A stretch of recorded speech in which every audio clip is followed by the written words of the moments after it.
ঘোষা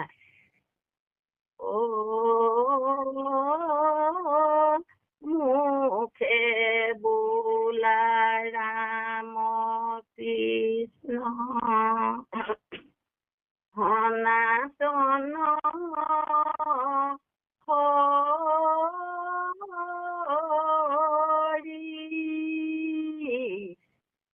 হরি হরলীলা কথা শুনা কয়ন ভরি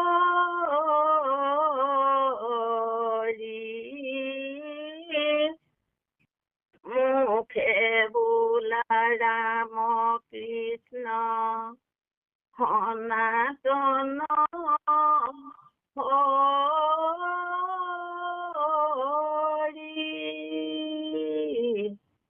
হরি হরলীলা কথা শুনা কয়ন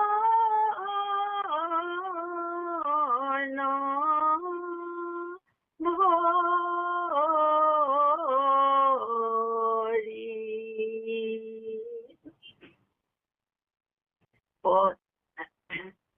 পরীক্ষিত রাজাত কহন্ত মুনি হুকে কহু কৃষ্ণ কথা শুনা পরম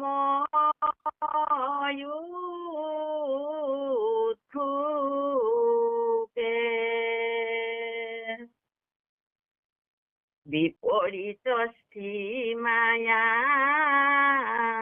দেখি মাধবর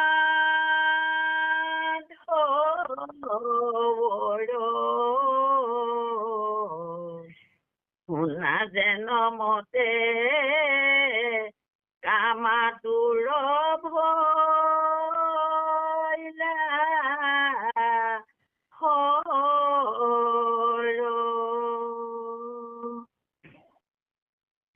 শুনিলন্ত হরে পাশে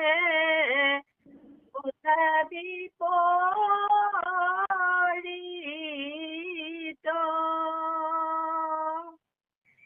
শ্রীরূপ হরি হরি হরিলায় অমৃত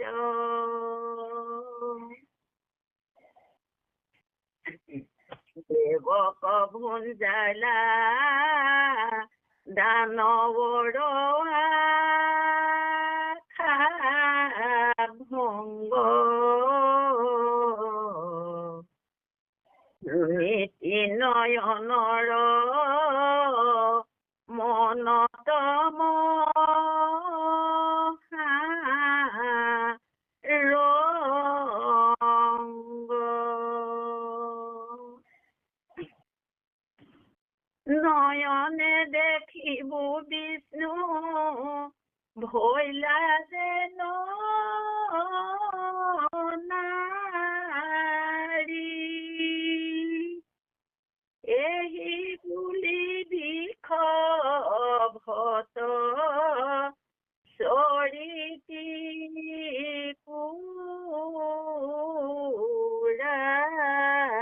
পুৰাৰী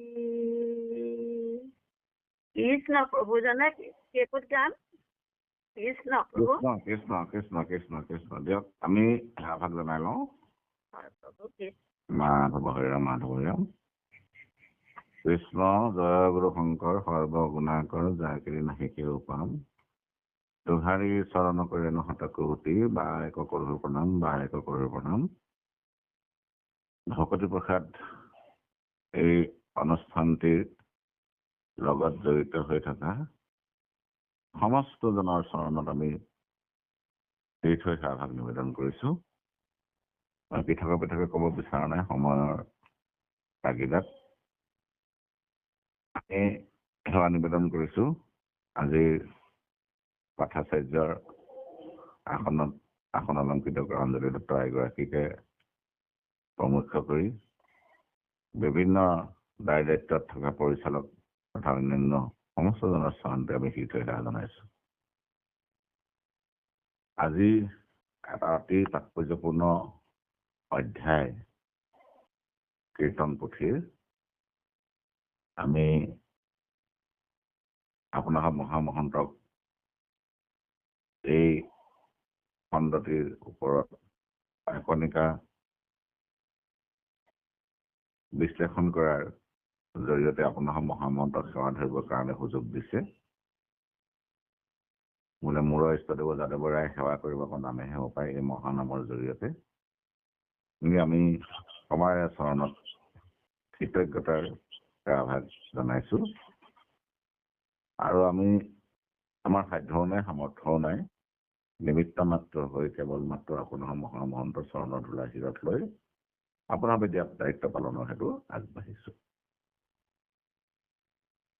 ভগৱন্তই ধৰাধামলৈ লীলা কৰিবৰ কাৰণে আহে আৰু সেই লীলাৰ জৰিয়তে ভগৱন্তই আমাৰ দৰে জীৱশ্ৰেষ্ঠ নৰতনু সম্ফল কৰিবৰ কাৰণে যিখিনি মূল জ্ঞান দিবৰ কাৰণে আহে।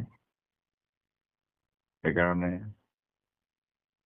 গুৰুজনে বাক্য বুলিছে পৰম দুৰ্বুদ্ধ আত্মতত্ত্ব তাৰ জ্ঞানৰ অৰ্থে শৰীৰজাত লীলা অৱতাৰ ধৰা তুমি কৃপা মই।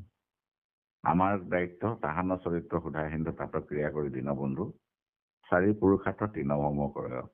যদিও মানুহৰ এই শৰীৰটো চাৰি পুৰুষাৰ্থ সাধনৰ কাৰণে, কিন্তু চাৰি পুৰুষাৰ্থ তৃণসম কৰি পঞ্চম পুৰুষাৰ্থ ভকতি অৰ্থাৎ সেৱা ৰসত নিমজ্জিত কৰিবৰ কাৰণে এই ভকতি প্ৰসাদ অনুষ্ঠানটিয়ে অহৰ্নিশে প্ৰচেষ্টা চলাই আহিছে।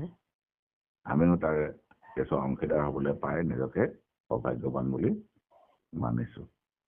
এতিয়া এই লীলাখিনি মূলত ভাগৱতত বিস্তৃতভাৱে প্ৰকাশ কৰি থৈ গৈছে লীলাসমূহৰ সন্দৰ্ভত।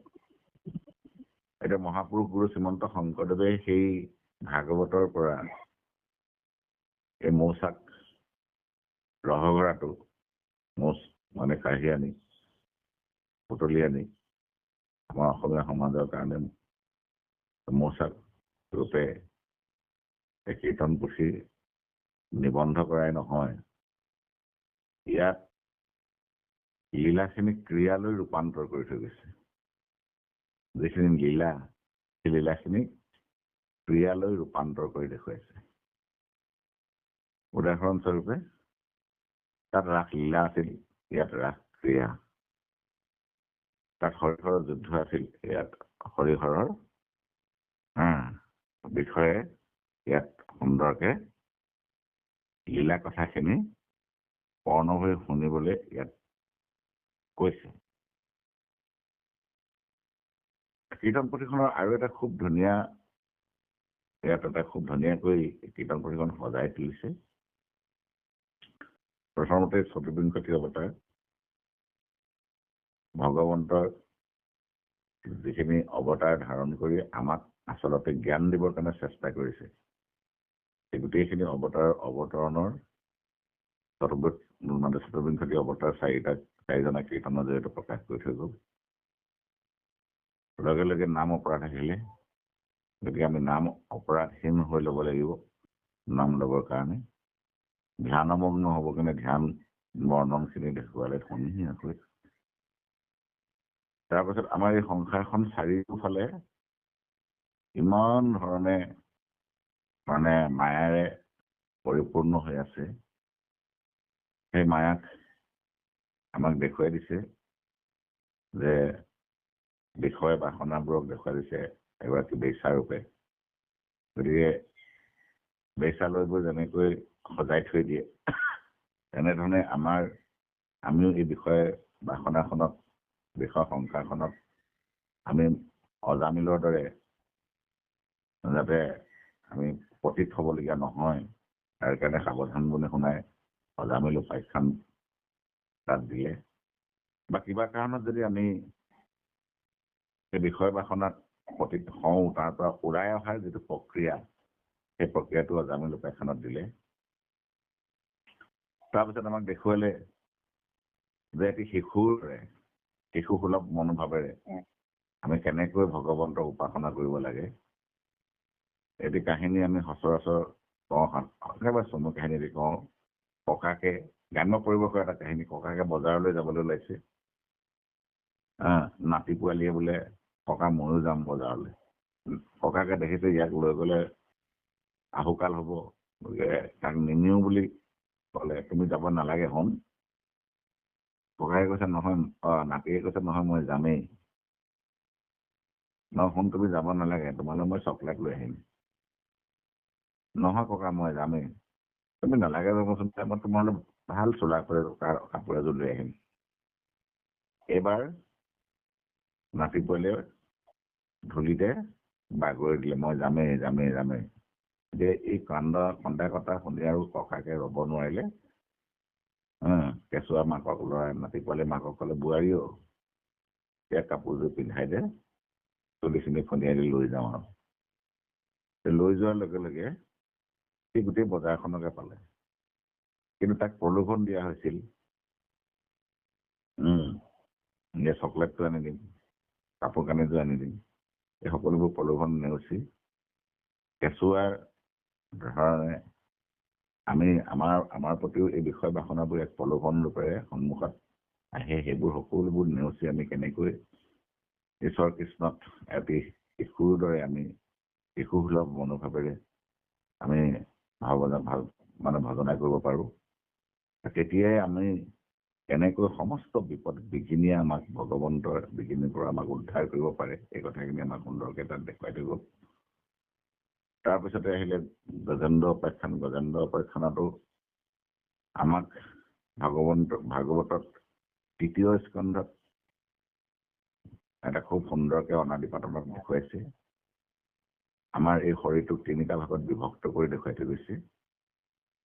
কেনেকৈ দেখুৱালে যে তামসিক অহংকাৰৰ পৰা তৃতীয় পতেজ মৰুদ্ৰুম ৰূপ্ৰ গন্ধস্পৰ্শ শব্দ এই 10টা, ৰাজসিক অহংকাৰৰ পৰা পঞ্চ জ্ঞানেন্দ্ৰিয় পঞ্চ কৰ্মেন্দ্ৰিয়, আৰু সাত্বিক অহংকাৰৰ পৰা এই 10টা ইন্দ্ৰিয় 10জন দেৱতা। এইটো এটা অংশ। আৰু এটা অংশ দেখুৱালে, কি দেখুৱালে যে অভ্যন্তৰ মন, এই মনত 4টা অৱস্থা আছে, মন বুদ্ধি অহংকাৰ আৰু চিত্ত। আৰু তৃতীয়টো তত্ত্বটো হৈছে পৰমাত্মা তত্ত্ব, যিটো অব্যক্ত, যিটো অনাদি, যিটো অনন্ত। সেইকাৰণে বিচাৰ গীত গোৱাসকলে গায় যে জীৱ আত্মা পৰমাত্মা দুয়ো ককাই ভাই, দেহৰ মাজে আছে চিনা জনা নাই। অৰ্থাৎ জীৱ আত্মাটো মনক কেন্দ্ৰ কৰি থাকে, পৰমাত্মা মানে নিৰ্গুণ নিৰাকাৰ অব্যক্ত হৈ দেহৰ মাজতে থাকে। সেইকাৰণে চিনা জনাটো বৰ টান। সেইকাৰণে এই মানে প্ৰথমটো যিটো দেহ তত্ত্ব বুলি কোৱা হৈছে, এটা দেহ তত্ত্ব, মন তত্ত্ব আৰু আত্মা তত্ত্ব। এতিয়া দেহ তত্ত্বই সেইকাৰণে কি কৰিছে, এই মন তত্ত্বটো তাৰমানে মনটোক ওপৰতে গোটেই কথাখিনি নিৰ্ভৰ হৈ থাকে। সেইকাৰণে মনৰ শৰণ প্ৰয়োজন আছে, কাৰণ মনে যি সংকল্প কৰে সেইখিনি এই দেহটোৱে সম্পাদন কৰে। এই দেহটোতেই আমাৰ সহজ অৰ্থত কায়, এই দেহটোতেই আমাৰ সহজ অৰ্থত বাক্যখিনি নিৰূপণ হৈ আছে। গতিকে কায় আৰু বাক্যক নিয়ন্ত্ৰণ কৰা হৈছে মন। সেইকাৰণে মনৰ শৰণৰ কথাখিনি গজেন্দ্ৰ উপাখ্যানত প্ৰকাশ কৰি থৈ গৈছে। এতিয়া আহিলো আমাৰ এই হৰিহৰৰ যি লীলা হৰ মোহন। এই মনতেই মানে মনৰ যি 4টা অৱস্থা আছে, মনৰ 4টা অৱস্থা হৈছে মন, বুদ্ধি, অহংকাৰ আৰু চিত্ত। মনত বহি আছে চন্দ্ৰ, বুদ্ধিত বহি আছে ব্ৰহ্মা, আৰু অহংকাৰত বহি আছে শিৱ, আৰু চিত্তটি বাসুদেৱ আছে। নিৰাকাৰ নিৰঞ্জন ৰূপে। সেইকাৰণে এতিয়া আমি দৈৱকীনন্দন কৃষ্ণৰ আবিৰ্ভাৱৰ কথাটো অকণমান চুব খুজিছো এইখিনি প্ৰাসংগিক ক্ৰমে। ব্ৰহ্মায়ে পাৰ্থিলা পৃথিৱীৰ দেখিতা লৈলা দেৱকীৰ উদৰত কৰিবা। কোনজন ব্ৰহ্মা? আমি ব্ৰহ্মব্যাতত থকা গোটেই কথাখিনি ইয়াত উল্লেখ কৰা হ'ল।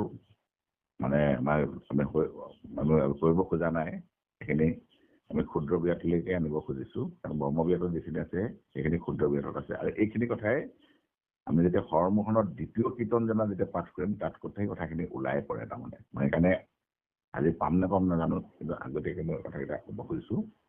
কাৰণ ব্ৰহ্মাই পাৰ্থিলা পৃথিৱীৰ দেখিতা, পৃথিৱী মানে এই দেহটো, যিটো কথা ক'লো অলপ আগতে, যিটো দেহতত্ত্ব আৰু মনতত্ত্ব। দেহৰূপী পৃথিৱীখন মনৰূপী মানে মনতত্ত্বৰূপী তাত থকা ব্ৰহ্মাৰ কাষলৈ গ'ল। সেই ব্ৰহ্মাই ক্ষীৰোদধি তীৰলৈ লৈ গ'ল, অৰ্থাৎ চিত্ৰৰ বহি থকা বাসুদেৱৰ কাষলৈ লৈ গ'ল। গতিকে ক'লে যে অচিৰেই মই পৃথিৱীৰ ভাৰ হৰণ কৰিবৰ কাৰণে আৱিৰ্ভাৱ হ'ম। তেওঁ হ'বলৈ আহিল। ক'ত হ'ল আৱিৰ্ভাৱ?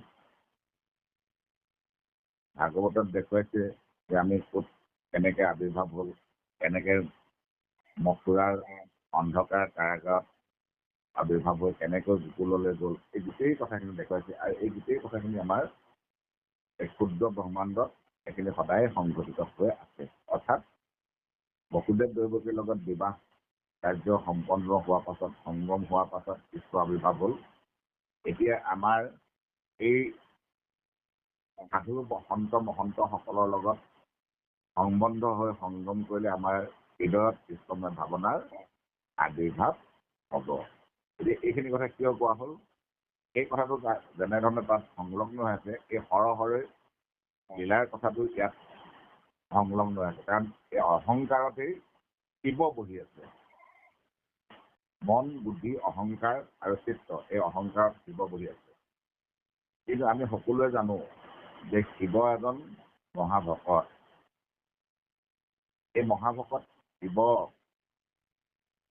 গাত যিখিনি চেকা থাকে, সেই চেকাখিনি ভগৱন্তৰ পৰিশুদ্ধ কৰিবৰ কাৰণে এইটো এটা ব্যৱস্থা গ্ৰহণ কৰিছে। কাৰণ ভকতক পৰিশুদ্ধ কৰাৰ দায়িত্বটো ভগৱন্তই নিজে লয়। সেইকাৰণে মহাপুৰুষে ঘোষাত এটা কথা লিখিছে, সাধু কাক বুলি কৈছে আপোনালোকে লক্ষ্য কৰিব যে মাধৱে কহন্ত অৰ্জুনত মহা দুৰাচাৰো অতিশয় আন দেৱতে যি মোকেহে মাত্ৰ ভজয় ইহাকে পৰম সাধু বুলি জানিবা নিশ্চয়। দুৰাচাৰ হ'ব পাৰে, অনাচাৰী হ'ব পাৰে, কিন্তু তেওঁ ব্যভিচাৰটো ত্যাগ কৰিলে। ব্যভিচাৰটো ত্যাগ কৰাৰ লগে লগে এজন সাধুলৈ ৰূপান্তৰ হয়। আৰু সেই সাধুজনক পৰিশুদ্ধ কৰাৰ দায়িত্বটো ভগৱন্তই নিজে লয়। এজন ভগৱন্তৰ একান্ত ভকতজনক পৰিশুদ্ধ কৰাৰ দায়িত্বটো ভগৱন্তই লয়।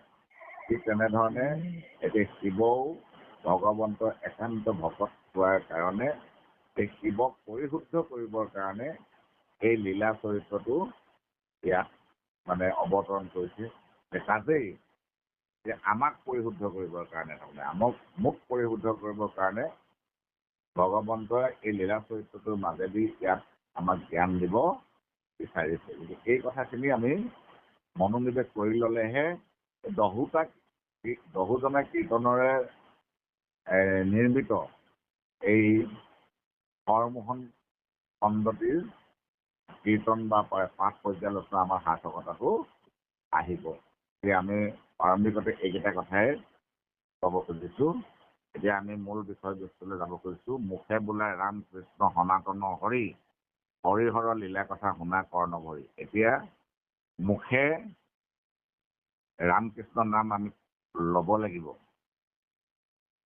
আৰু কাৰ নাম ল'ম, কোনজনৰ নাম ল'ম, কোন ৰামকৃষ্ণ, সেইজনৰ কথা ইয়াত কৈছে, যিজন সনাতন, যিজনে সকলো পাপ তাপ হৰণ কৰি নিব পৰা শক্তি আছে।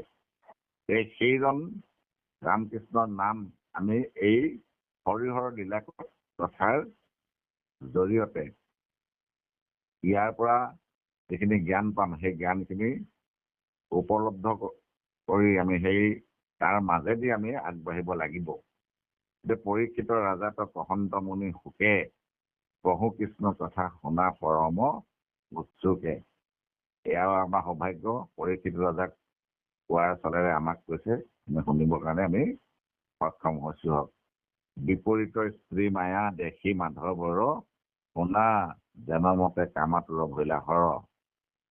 এই স্ত্ৰী মায়াটো অতি সাংঘাতিক। তাৰমানে তাতে ভগৱন্তই ধাৰণ কৰিছে তাত ক'ত যিটো দেৱতা আৰু দানৱৰ মাজত অমৃত বিতৰণ কৰোঁতে ধাৰণ কৰিছিল, আৰু যাৰ ফলশ্ৰুতিত হৰৰ অৱস্থা অথৈভচ হৈ পৰিছিল। সেই একেই স্ত্ৰী মায়াই আমাকো সদায় বিভ্ৰান্ত কৰি ফুৰিছে। সেই স্ত্ৰী মায়া বুলি কওঁতে আমাৰ মায়া আচলতে কাক কয়? অবস্তুক দেখা হয়, বস্তুক আৱৰি, সেয়েহে মহুৰ মায়া জানা নিশ্চয় কৰে। যিটো অবস্তুৱে বস্তুটোক ঢাকি ৰাখিছে। দেহটো অবস্তু, বস্তুটো হৈছে আত্মাটো। আত্মাটো আমি নেদেখো, দেহটো আমি দেখো। গতিকে এই দেহটো আশে পাশে আমি দৌৰি ফুৰাটো, যিটো অবস্তু, ধন টকা পইচা মাটি বাৰী গাড়ী, এইবোৰ সকলোবোৰ অবস্তু, যিবোৰ আমি এৰতিও আমি লগত নিব নোৱাৰো। কোটি টকা আমি ঘটিলেও সেয়া উপাৰ্জনহে মাত্ৰ, উপৰুৱা অৰ্জনহে। সি কেতিয়াও অৰ্জন হ'ব নোৱাৰে, সি কেতিয়াও অপতন হ'ব নোৱাৰে।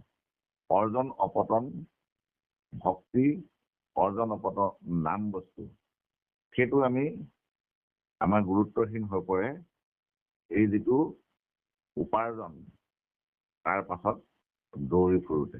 গতিকে সেইটো অতি লোভনীয়, তাৰমানে অতি মোহনীয়। সেই কথাটো ইয়াত ক'ব খুজিছে। শুনিলন্ত হৰে পাছে কথা বিপৰীত, স্ত্ৰীৰূপ ধৰি হৰি কৰিলা অমৃত। সেই অমৃত মানে বিতৰণৰ সময়ত প্ৰশ্ন আহিব পাৰে, হৰ কলৈ গৈছিল? কাৰণ তেওঁ অমৃত মন্থন কৰোঁতে প্ৰথম যেতিয়া বিষ ওলাইছিল, হলাহল বিষ, সেই হলাহল বিষটো হৰে পান কৰিছিল। এতিয়া স্ত্ৰীৰূপ ধাৰণ কৰোঁতে তেওঁ নাছিল। আচলতে তেওঁ যেতিয়া হলাহল বিষ পান কৰিলে, বিষ পান কৰাৰ পাছত তেওঁৰ কাৰ্য শেষ হ'ল। গতিকে তেওঁ গুচি গ'ল কৈলাশত গৈ পেলাই তেওঁ নাম জপ ভগৱন্তৰ ৰূপ ধ্যানত তেওঁ নিমগ্ন হৈ থাকিল। গতিকে সেইকাৰণে তেওঁ সেই সময়কণত যিখিনি সময়ত দৈত্য আৰু দানৱৰ মাজত অমৃত বিতৰণ কৰিছিল ভগৱন্তৰ মোহিনী বেগ ধাৰণ কৰি, সেইটো তেওঁ নেদেখিলে। গতিকে পৰৱৰ্তী সময়ত তেওঁ যেতিয়া শুনিলে, তেওঁ শুনি পেলাই এইটোকে কৈছে, স্ত্ৰীৰূপত হৰি হৰি হৰিলা অমৃত, দেৱক ভুঞ্জাইলা দানৱৰ আশা ভংগ, শুনি তিনয়ন মন মহাৰংগ। সেই কথাখিনি শুনি তেওঁ কৈলাশত থাকোঁতে শুনি তেওঁ পৰম আনন্দ পালে। নয়নে দেখিব বিষ্ণু ভৈলা যেন নাৰী, এহি বুলি বিষভত চৰিত ত্ৰিপুৰাৰী, লগ লাগি গৌৰীও বহিল স্বামী। এইখিনি আই গোৱা নাই, গাব বাৰু। এতিয়া কথা হৈছে কি যে এই কোটটোৱে শেষ কৰি গাব আই দেই, আধাটো নাহিব।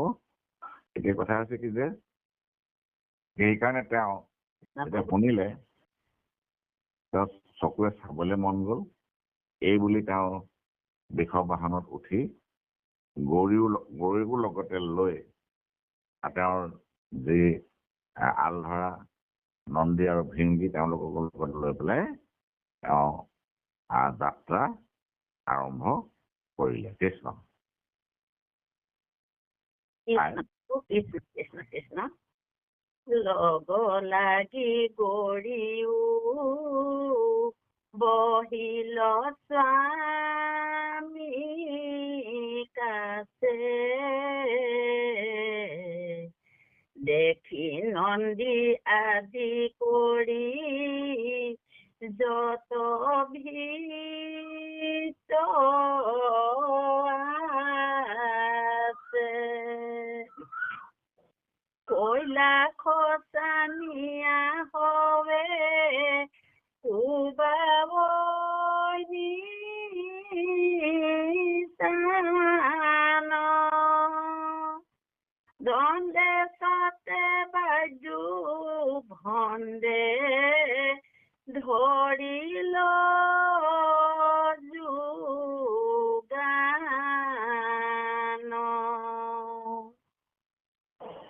আকাশৰ পথে গৰি নাথ গলা লৰি বিষ্ণুৰ পুৰি ক আন্তাইলে ক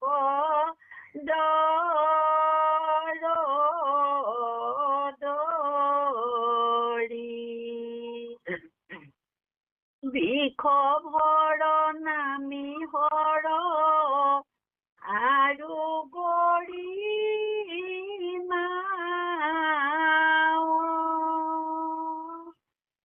বিষ্ণু কহাদৰি দুয়ো ভৈলা ভূমি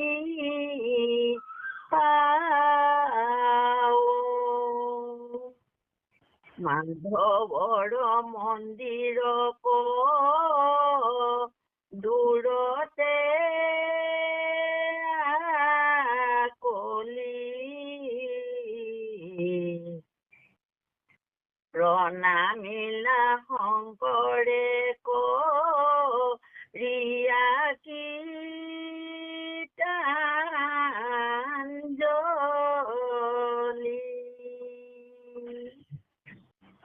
ৰত্নৰ মন্দিৰে সুবৰ্ণৰ সিংহাসনে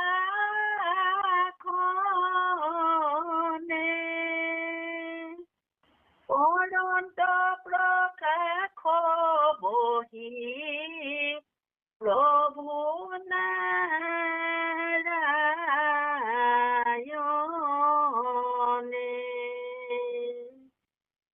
সুনন্দ কুমুদ নন্দ তাৰিখ গণ চতু ভিত্তি বেৰি সেৱ কৃষ্ণৰ চৰণ জগত জননী লক্ষ্মী আচন্তায়ু পাখি শংকৰক দেখি হৰি সুমিলন্ত হাঁহি বহিবাক লাগি হৰি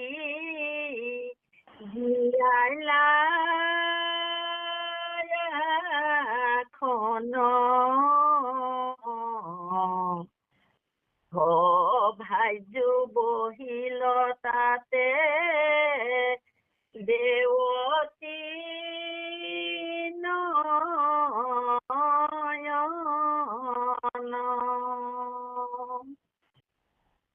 আদৰিল হৰিৰ যেন বিধি ব্যৱহাৰ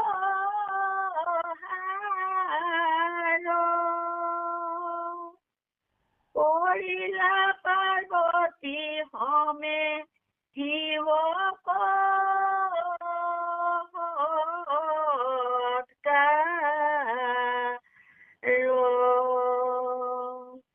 শংকৰে কৰিলা শিখি কেশ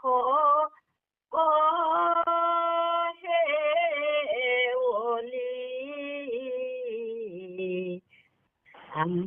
ভিলা তুতি পাছে কৰি কীৰ্তন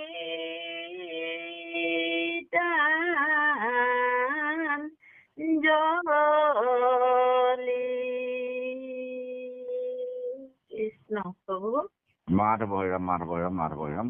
এতিয়া তাকে শুনি কৈলাশত ধ্যানমগ্ন হৈ থকা শিৱই পাৰ্বতী নন্দী ভৃংগী সহিতে বৃষভজনত উঠি তেওঁলোক বৈকুণ্ঠৰ ফাললৈ যাত্ৰা আৰম্ভ কৰিলে। তাৰ পাছত তেওঁলোকে দূৰৰ পৰাই মানে ভগৱন্তৰ যি মন্দিৰ অৰ্থাৎ য'ত ভগৱন্তৰ বিৰাজমান হৈ থাকে মাধৱৰ মন্দিৰ তেওঁ আঁতৰৰ পৰাই দেখিলে। ইয়াত কৈছে আকাশৰ পথে গৌৰীনাথ গৈলা তৰি বিষ্ণুৰ পুৰিক আন্তাইলেক দৰ দৰি বিষভৰ নামী হৰ আৰু গৌৰী মাও বিষ্ণুক সাদৰি দুয়ো হৈলা ভূমি পাও। তেওঁলোক বিষভৰ পৰা নামি পেলাই খোজকাঢ়ি আগবাঢ়িছে। মাধৱৰ মন্দিৰৰ পৰা দূৰতে আকলি প্ৰণামিলা শংকৰে কৰিয়া কীৰ্তনজলি। তাকে দেখি মাধৱৰ গৃহ পালেহি। ঘৰ পাই পেলাই আঁতৰৰ পৰাই গীতাঞ্জলি কৰি গৈছে। ৰত্নৰ মন্দিৰে সুৱৰ্ণৰ সিংহাসনে পৰন্ত প্ৰকাশ বহি প্ৰভু নাৰায়ণে ৰত্নৰ সিংহাসনত ৰত্নৰ মন্দিৰত সোণৰ সিংহাসনত ভগৱন্ত প্ৰকাশমান হৈ আছে। চাৰিওফালে কুমুদ সুনন্দ নন্দ পাৰিষদসকলে তেওঁক উপাসনা কৰি আছে। কৃষ্ণচৰণ সেৱা কৰি আছে। এয়াও দেখিলে জগতজননী লক্ষ্মীও তেওঁক উপাসনা কৰি আছে। কিন্তু এই সকলোৱে শংকৰক দেখি হৰি তুলিলন্ত হাসি। ভগৱন্তই যেতিয়া শংকৰক দেখিলে যে তেওঁ কীৰ্তনজলি কৰি তেওঁৰ ফালে আগবাঢ়ি গৈ আছে, তেওঁ হাঁহিলে বহিবাক লাগি হৰি দিয়াইলা আসনত তেওঁক সম্ভাষণ জনাই আসনত বহিবলৈ দিলে। সভাজ্য বহিলে তাতে দেৱত ত্ৰিনয়ন সকলোৱে তাতে বহিলে। আদৰিল হৰি জান বিধি ব্যৱহাৰ যি বিধি ব্যৱহাৰে আদৰ সাদৰ কৰিব লাগে এইখিনি ইয়াত বিস্তৃতভাৱে বিশ্লেষণ কৰা নাই। কেৱল মাত্ৰ কৈছে আৰু কৰিলা পাৰ্বতী সমে শিৱক সৎকাৰ। যিখিনি আমাৰ কৰণীয় কৰ্তব্য এজন অতিথি আহিলে অভ্যাগত আহিলে এইখিনি সকলোখিনি ইয়াত কৰি দেখুৱালে। শংকৰে কৰিলাৰ শিক্ষকক সেৱলি আৰম্ভিলা তুতি পাছে কৰি কীৰ্তনজলি। তাৰ পাছতে শংকৰে ভগৱন্তৰ প্ৰতি কীৰ্তনজলি কৰি পেলাই ছুটি কৰিবলৈ আৰম্ভ কৰিলে। এয়াই আমাৰ গৈ আছে। এতিয়া শিৱই যে লগত পাৰ্বতীক লৈ গ'ল, পাৰ্বতী কোন? আমি যদি ভালদৰে আমি তাত্ত্বিক ৰূপে বিশ্লেষণ কৰোঁ, তাৰ আধ্যাত্মিকতাটো আমি যদি বিশ্লেষণ কৰি চাওঁ, আমি আগতে কৈছো যে শিৱ কোন? আমাৰ মনত নিবাস কৰি থকা অহংকাৰত বহি থাকে এই শিৱ, অৰ্থাৎ মনৰ এটা মনতত্ত্ব, মানসিক অৱস্থাটো। এতিয়া মানসিক অৱস্থাটো আমাৰ কেনে, কি পৰ্যায়ত থাকে? শিৱই যে লৈ থাকে ত্ৰিশূলডাল, ত্ৰিশূল পাত কি? আমি যদি হাত দুখন ওপৰলৈ কৰি দিওঁ, মাজতে আমাৰ শিৰটো দুফালে দুখন হাত, এয়া হৈছে ত্ৰিশূল। এই পাতে হৈছে ত্ৰিশূল। আৰু ত্ৰিশূল মানে আমি সদায় তিনি গুণত আবদ্ধ হৈ থাকো, সতৰ ৰজত তম। আৰু তাত যে ডম্বৰুটো যে বান্ধি থৈ দিয়ে, ডম্বৰুটো কি? ডম্বৰুটো হৈছে নামৰ প্ৰতীক। গতিকে নাম যেতিয়া ধাৰণ কৰিম তেতিয়াহে এই সতৰতম এই তিনিটা গুণৰ আমি কি কৰিব পাৰিম? আমি নিজৰ অধীন কৰি লৈ আমি নিৰ্গুণত স্থিত হ'ব পাৰিম। গতিকে সেইকাৰণে ডম্বৰুটো তাত আছে। এতিয়া সেইকাৰণে এই ত্ৰিশূল পাত শিৱৰ হাতত ধাৰণ কৰি থাকে অনবৰত, তাৰমানে বাহিৰত দেখুৱাই ত্ৰিশূল পাত। সেই ত্ৰিশূল পাত কিন্তু আমাৰ ভিতৰত আছে। সতৰ ৰজতম এই তিনি গুণেৰে আমাৰ শৰীৰটোৱে নিৰ্মিত হৈছে, শাক্তিক তামসিক ৰাজসিক। সেইকাৰণে শিৱৰ মানে যত জীৱ তত শিৱ। এই শিৱ কোন? শিৱ আচলতে সেইকাৰণে আমাৰ নাম অপৰাধ খণ্ডৰ এটা খুব সুন্দৰকৈ দিছে গ'ল, বিষ্ণু শিৱক আমি ভেদাভেদ কৰিব নালাগিব। মানে শিৱ ভগৱান যেনেকুৱা, বিষ্ণু তেনেই ভগৱান, ব্ৰহ্ম তেনেই ভগৱান। কাৰণ তেওঁলোকে একেজন ভগৱানে তিনি গুণত তিনি ৰূপ ধাৰণ কৰি তিনিটা কাৰ্য সম্পাদন কৰিবলৈ আহিছে। ব্ৰহ্মাই যেনেকৈ সৃষ্টি কাৰ্য সম্পাদন কৰিবলৈ আহিছে, শিৱই তেনেকৈ সংসাৰ কাৰ্য সম্পাদন কৰিবলৈ আহিছে, কাৰণ তেওঁ নিজে ভাগ হৈ লৈছে। গতিকে প্ৰভেদ ক'তো নাই। এতিয়া কথা হৈছে কি যে এতিয়া ব্ৰহ্মাকো ভগৱন্তই দায়িত্ব দিলে যে তুমি সৃষ্টি কাৰ্য কৰোঁতে চতুশ্লোক ভাগৱত তুমি কেতিয়াও নাপাহৰিবা। তদনুৰূপ শিৱৰ প্ৰতিও সেই একেই বাণী, তুমি সংহাৰ কৰোঁতেও যাতে মোক কেতিয়াও নাপাহৰে। গতিকে তেওঁ সেইকাৰণে সৰ্বখনতে ভগৱন্তৰ নাম জপ কৰি থাকে। গতিকে সেইটো যদি নহয় তেতিয়াহ'লে শিৱ কি হৈ পৰে? অহংকাৰী হৈ পৰে। শিৱ অহংকাৰী হৈ পৰে, ক্ৰোধিত হৈ পৰে। কাৰণ তেওঁৰ গাত কি আছে? তেওঁ কি গুণেৰে গুণ লৈ পেলাই তেওঁ তামসিক গুণ লৈছে। কিন্তু তামসিক গুণটো প্ৰকাশ হোৱাটো মানে খুব সহজতে সি প্ৰকাশমান হয়। ধৰ্মগুণটো সহজতে প্ৰকাশমান হয়। কাৰণ ক'ত প্ৰকাশমান হয়? আমি সকলোৱে জানো যে আমাৰ যেতিয়া কিবা এটা লোভ, মুখলৈ কিবা এটা যেতিয়া লোভ আহে, লোভটো পৰিপূৰ্ণ নোহোৱাৰ লগে লগে ক্ৰোধ আহে। মানে লোভটো আমি কামনালৈ ৰূপান্তৰ হয়, কামনাটো পৰিপূৰ্ণ নহ'লে লোভ হয়। সেইকাৰণে ক্ৰোধাত ভৱতি চন্মোহ বুলি কৈছে। চন্মোহত স্মৃতি ভংসাত, স্মৃতি বিভ্ৰম, স্মৃতি ভংসাত বুদ্ধি নাশত প্ৰণশ্বতি। গতিকে এই প্ৰক্ৰিয়াৰে আমাৰ হিতাহিত জ্ঞান আমি শূন্য হৈ পৰোঁ তাৰমানে। সেইকাৰণে ইয়াত এই শিৱ পাৰ্বতী বুলি কওঁতে আমাৰ দেহটোৰ কথাটোকে কোৱা হৈছে। এই দেহ লগত, কাৰণ মনৰ প্ৰভাৱ দেহটো পৰিচালিত হয়। গতিকে শিৱ য'ত থাকিব তাত পাৰ্বতী থাকিব, লক্ষ্মী নাৰায়ণ য'ত থাকিব লক্ষ্মী তাতে থাকিব। গতিকে সেইকাৰণে, কাৰণ ছায়া আৰু কায়া, ছায়া ৰূপে ভগৱন্ত আছে, কায়া ৰূপে লক্ষ্মী আছে। ছায়া ৰূপে শিৱ আছে, কায়া ৰূপে পাৰ্বতী আছে।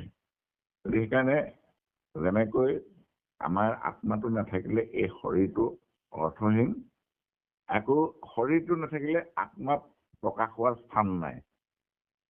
গতিকে সেইকাৰণে এই দুইটা বস্তু আমাৰ অনবৰতে লগে লগে থাকে, এইটো দেখুৱাইছে।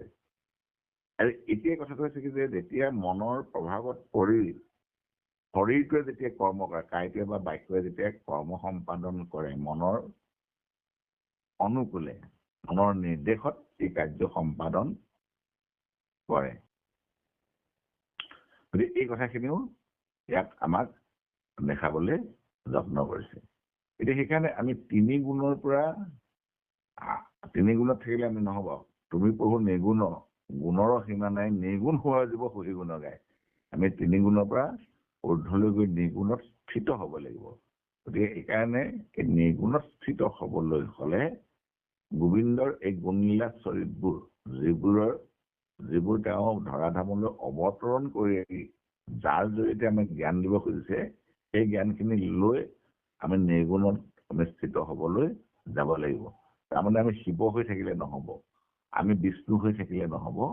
সেইকাৰণে তৃতীয় স্কন্ধ ভাগৱতত আমাক এই অনাদি পাতনত যে দেখুৱাইছে আমাৰ উত্তৰণ প্ৰক্ৰিয়াটো, উত্তৰণ প্ৰক্ৰিয়াত আমাক সুন্দৰকৈ দেখুৱাই থৈ গ'ল। আমি পৃথিৱীতে আছোঁ, নাম গৈ আমি নাম ধাৰণ কৰাৰ লগে লগে ভূলোকত থকা যেন ভুৱলোকত থকাৰ দৰে আমি হৈ পৰিম। গন্ধৰ্বৰ আমাৰ চৰিত্ৰটো আমাৰ গালৈ আহিব। আমি ভগৱত ভক্তি ধৰ্ম ধাৰণ কৰাৰ লগে লগে আমি স্বৰ্গত থকাৰ দৰে আমাৰ দৈবিক গুণবোৰ আমাৰ প্ৰকাশমান হ'ব, দেৱতুল্য হৈ পৰিম আমি। আমি নাম ধাৰণ কৰাৰ লগে লগে আমাৰ চৰিত্ৰটোৰ এটা স্থিতাৱস্থাত উপনীত হ'ব। যিটো জনে শুদ্ধভাৱে শৰীৰ শৰণ লৈ শৰীৰ শোষিত বুলি আছে, শৰীৰৰ প্ৰসাদে, সেইটো বিঘ্নিৰ মণ্ডলত ভৰি দিয়া হৰিগুণ গায়ন আছে। সকলো বিঘ্নিক আমি স্থিৰ বুদ্ধিৰে আমি ধাৰণ কৰিবলৈ সক্ষম হওঁ। যিটো আমাৰ মহলোকৰ কথাটো বৰ্ণনা কৰিছে। জনলোকত আমি থিতাপি লোৱা মানে তাৰমানে আমাৰ চৰিত্ৰৰ সংস্কাৰ ঘটি আমাৰ দ্বাৰা কেৱল মাত্ৰ পৰৰ উপকাৰৰ কথা হ'ব। যেনেকৈ গছজোপাই পৰৰ উপকাৰ কৰিছে, অহৰ্নিশে নদীখনে পৰক উপকাৰ কৰিছে, আমাৰ মানুহকো ভগৱন্তে সৃষ্টি কৰিছে পৰৰ উপকাৰৰ কাৰণে। কিন্তু আমি লোভৰ বশৱৰ্তী হৈ, কামৰ বশৱৰ্তী হৈ পৰৰ উপকাৰ পৰিৱৰ্তে পৰক অপকাৰ কৰিবলৈ কুণ্ঠাবোধ নকৰোঁ। কিন্তু নাম বস্তু ধাৰণ কৰিলে, নিৰ্গুণ কৃষ্ণত শৰণাপন্ন হ'লে আমাৰ গালৈ সেই চৰিত্ৰটো আহিব, ঋষি সুলভ হৈ পৰিম। তাৰ আমাৰ দৰে আমাৰ চাৰিত্ৰিক উত্তৰণ গতি আমি কৈ পাম, আমি তপলোক পাম, য'ত মানে সিদ্ধ, চাৰিসিদ্ধ, নৱসিদ্ধ প্ৰভৃতি লোকসকলৰ বাসস্থান। আমাৰ চৰিত্ৰটো আমাৰ উত্তৰণ গতি সেই পৰ্যায় পাম। আমাৰ চৰিত্ৰটো উত্তৰণ গতি সত্যলোকত কোন আছে? তিনিজনৰ স্থান ব্ৰহ্মা, বিষ্ণু আৰু শিৱ, তিনিজনৰ স্থান আছে আমি দেখিছো। কিন্তু এই আমি নাম লৈ নিগুণত স্থিত হৈ গৈ গৈ গৈ গৈ ব্ৰহ্মা, বিষ্ণু, শিৱৰ স্থান অতিক্ৰম কৰাৰ পাছতহে আমি ক'ত? বৈকুণ্ঠত, 14 ভৱনৰ বাহিৰৰ প্ৰপঞ্চ বাহিৰৰ বৈকুণ্ঠত আমি নিবাস কৰিব পাৰিম। তাৰমানে আমাৰ চাৰিত্ৰিক উত্তৰণ কৰিব মানে আমি কলৈকো যাব নালাগে, আমি পৃথিৱীতে থাকি আমাৰ চৰিত্ৰৰ সংস্কাৰ ঘটাই চাৰিত্ৰিক উত্তৰণ ঘটাই আমি সেই পৰ্যায়টোলৈ যাবলৈ সক্ষম হ'ম। তাৰমানে গতিকে এই কথাখিনিকে আচলতে হৰিহৰৰ লীলা চৰিত্ৰৰ জৰিয়তে আমাক দেখাবলৈ যত্ন কৰিছে। আমি কিন্তু সচৰাচৰ এই ভগৱন্তৰ সৃষ্টি কৰা এই মোহনীয় এই অবস্তু মায়াবোৰৰ পাছে পাছে আমি দৌৰো। আৰু শিৱৰ যেতিয়া ধ্যানমগ্ন হৈ আছিল, তেতিয়া সেইবোৰ ঈশ্বৰকে দেখি আছিল।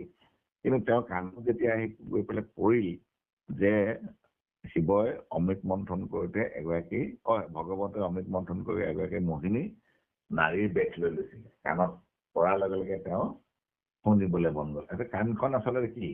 কাণখন মায়েৰে গঠিত। গতিকে এই মায়াৰ গঠিত কাণখনত আমাৰ মায়াৰ প্ৰভাৱেৰে প্ৰভাৱিত হৈ থাকিব। গতিকে এই মায়াৰ প্ৰভাৱিত হৈ থকা কাণখনক আমি কেনেকৈ অন্তৰ্মুখী কৰিব পাৰোঁ? তাৰমানে যেনেকৈ পৰচৰ্চা পৰনিন্দা শুনি থাকিবলৈ মন কাণখনে বিৰাট হেঁপাহ কৰে। কাণখনেতো চৰিত্ৰ, কাণখনেতো স্বভাৱ। এই স্বভাৱটো আমি পৰিৱৰ্তন ঘটাব লাগিব। কাণখনে যাতে তাৰ পৰিৱৰ্তে কৃষ্ণ কথা নকয়। এতিয়া সেইটোকে এতিয়া শিৱৰ শুনিলেগে, শুনাৰ লগে লগে শিৱৰ এই মোহিনী বেশটো চাবলৈ মন গ'ল। মন যোৱাটো এটাকে ডাঙৰ কথা। পৰীক্ষিত যদি মানে এই মুকুটটো, ৰাজভঁৰালত থকা মুকুটটো পিন্ধিবলৈ মন গ'ল কাৰণে নিপিন্ধিলে, পিন্ধিলে মন যোৱাৰ কাৰণে পিন্ধিলে, তাৰ কাৰণে পৰীক্ষিত সন্ত হ'ল। যদি বিচাৰ কৰি চালেহেঁতেন যে এইটো কাৰ মুকুট, তেতিয়া পৰীক্ষিতে কেতিয়াও নিপিন্ধিলেহেঁতেন।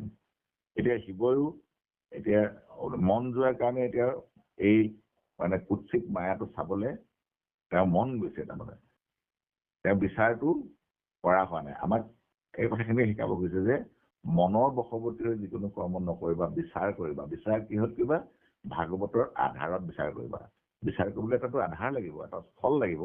এই স্থলটো হৈছে ভাগৱত, অৰ্থাৎ ভাগৱত মানে ভগৱন্ত। ভগৱন্তে যিখিনি জ্ঞান দি থৈছে তাৰ আধাৰত কৰিবা। কৃষ্ণ। ইয়াৰ পাছৰ আমি যামনে বাৰু কীৰ্তন? ইয়াতে দোহাৰিব লাগিব বহু। হয় হয়।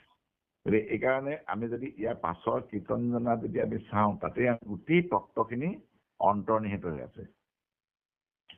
তাৰমানে কোন আচলতে তেওঁৰ স্তুতিখিনিতেই গোটেই কথাখিনি অন্তৰ্নিহিত হৈ আছে। আমি যিখিনি কথা এতিয়া কোৱা হৈছে যে আমি বাহিৰত বিচাৰি ফুৰিব নালাগে। আচলতে বাহিৰত যদি বিচাৰি ফুৰোঁ তেতিয়াহ'লে আমি আমাৰ অৱস্থাটো ঠিক শিৱই সেই মায়াৰে, ভগৱন্তৰ মায়াৰে নিৰ্মিত এই সংসাৰখনত গোটেইখন ভ্ৰমিলে। তেওঁৰ অৱস্থা কি হৈ পৰিলে, তেওঁ পিছত কেনেধৰণে মানে সমাজত তেওঁ সেৱা প্ৰতিমন্ত হ'ল, শিৱৰ অৱস্থাটো কি হৈ পৰিল। গতিকে এই অৱস্থাটো আমাৰো হ'ব। তাৰমানে সেইকাৰণে এই দহোজনা কীৰ্তন, 10 ভাগ কীৰ্তন আছে এই হৰমোহনত। এই 10 ভাগ কীৰ্তনৰ একাদিক্ৰমে যেতিয়া আমি তাক কীৰ্তন কৰিম বা তাৰ ওপৰত আমি বিশ্লেষণ কৰি যেতিয়া গৈ থাকিলে যেতিয়া 100জনা কীৰ্তনত আকৌ শিৱ আৰু পাৰ্বতীৰ মাজত যিখিনি কথোপকথন হৈছে, এই কথোপকথনখিনিয়েই গোটেই কথাখিনি প্ৰামাণিক ভাৱে ইয়াত প্ৰকাশমান হৈ থাকে যে এই আচলতে কোনো বেলেগ শিৱৰ কথা কোৱা নাই। ময়ে শিৱ, ময়ে ব্ৰহ্মা, ময়ে বিষ্ণু।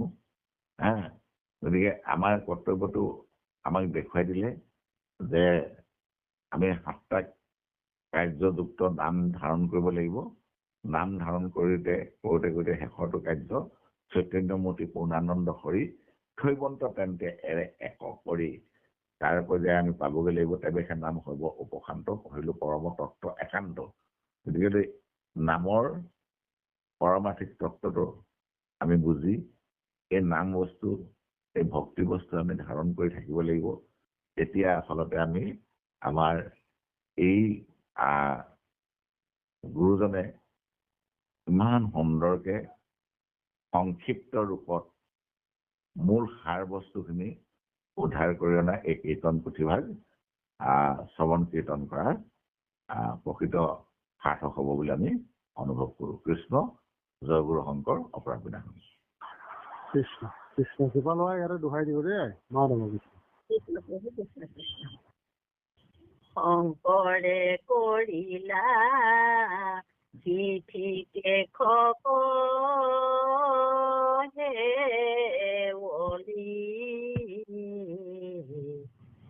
আৰম্ভিলা তুতি পাছে কৰি কীৰ্তনাঞ্জলি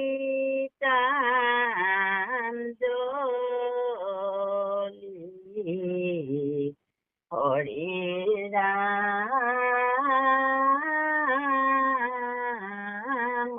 ৰাম ৰাম জয় ৰাম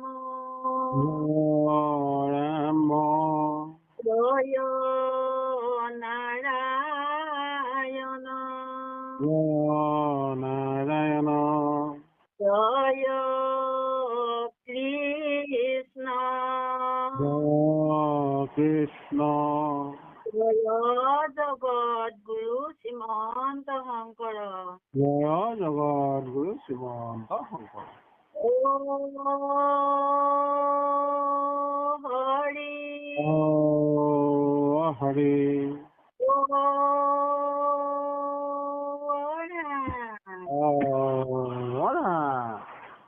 অপৰাধ বিজ্ঞান খন